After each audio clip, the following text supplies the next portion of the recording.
What's good YouTube, Instructify here. Today I'm going to be showing you how you can make a barrier invisible in Fortnite Creative Islands. Okay, so the first thing you want to do is press escape, right?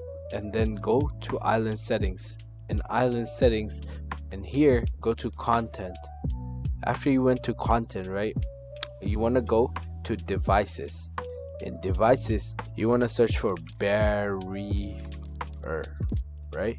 And then you want to select and put it in your inventory, and then you're gonna go back, right? And you have to select your phone, right? Press select the barrier, then place it anywhere you like. Let's say I want to press it here, right? After I placed it, right, I want to press on E, like to customize it, right? It's gonna say translucent, right? You can choose any of the things here, right? But as for you, you want to put it as invisible, right? So after you press OK and then start game, right,